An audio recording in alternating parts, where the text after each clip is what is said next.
এই সরকারের মধ্যে অবস্থানরত অনেক অনেক মন্ত্রী, অনেক কি বলে উপদেষ্টা যারা বাংলাদেশের নাগরিকই নন, তারা এই দেশ পরিচালনা করতেছেন।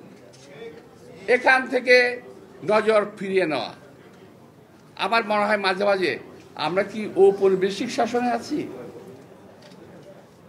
আমার মনে হয় যে আমরা দেশের মানুষের শাসনে নাই, আমরা ঔপনিবেশিক শোষণে আমরা আছি। নইলে আজকে একটি কথা আমি দেখছি, একটি জিনিস, সবাই তো দেশপ্রেম করে দাবি করেন ভাই, আমিও নিজেকে একজন দেশপ্রেমিক নাগরিক হিসেবে দাবি করি।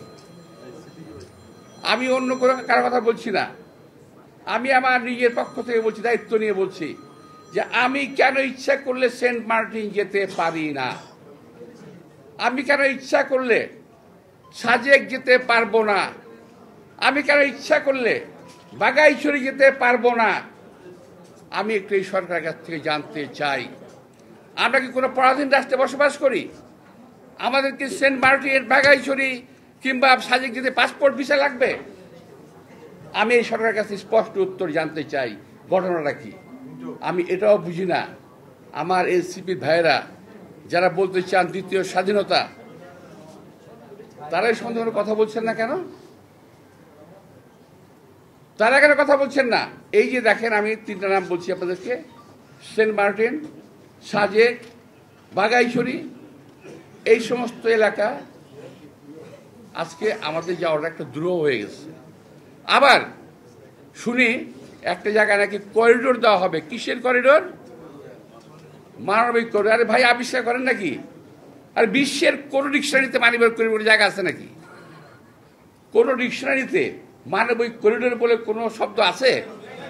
আবিষ্কার করেন এক এক শব্দ, যখন যে শব্দ প্রয়োজন সেটা আবিষ্কার করেন। বাংলাদেশের অভ্যন্তরের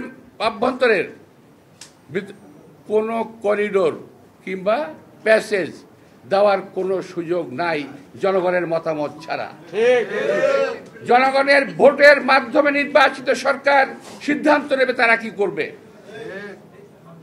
আমাদের কোনো ভালো অভিজ্ঞতা আছে, বিশ্বের কোনো দেশ এই করিডোর দিয়ে শান্তিতে নাই। আজকে গাজা শান্তিতে নাই, লিবিয়া শান্তিতে নাই, মিশর শান্তিতে নাই, আফগানিস্তান শান্তিতে নাই। আমার সেক্রেটারি জেনারেল সাহেব ফখরুল ইসলাম সাহেব বলেছেন, এই দেশকে আমরা গাজা বানাতে চাই না। আসলে তাই, আমরা এই দেশকে ফিলিস্তিন গাজা বানাতে চাই না। আমরা এই দেশে আমরা লক্ষ্য করছি অনেক বিদেশিদের আগমন ঘটেছে, সন্দেহভাজন বিদেশিদের আগমন ঘটেছে। বিভিন্ন সময় তারা বিভিন্ন মিশন নিয়ে আসতেছে। আজকে ফেসবুকে একটা আপনার সার্চ দিলে পাবেন, এক ভদ্রলোক বলছিল, সেটা আমি আর বলতে পারছি না, সময় নাই, বলাও যাবে না। তো আমার ধারণা এই সরকার ইচ্ছাকৃতভাবে এই অপকর্মগুলো করছে। এই সরকার এই মুহূর্তে, আমি এই সরকারকে অন্তত আমি আমার কথা বলছি, নিরপেক্ষ ভাবতে আমি পারছি না। তারা কোনো উদ্দেশ্য পারপাস সার্ভ করতেছে। এই সরকার কোনো পরিস্থিতিতেই গণবান্ধব কিংবা দেশপ্রেমিক সরকার নয়। আমি পরিষ্কার ভাষায় এটা বলতে চাই।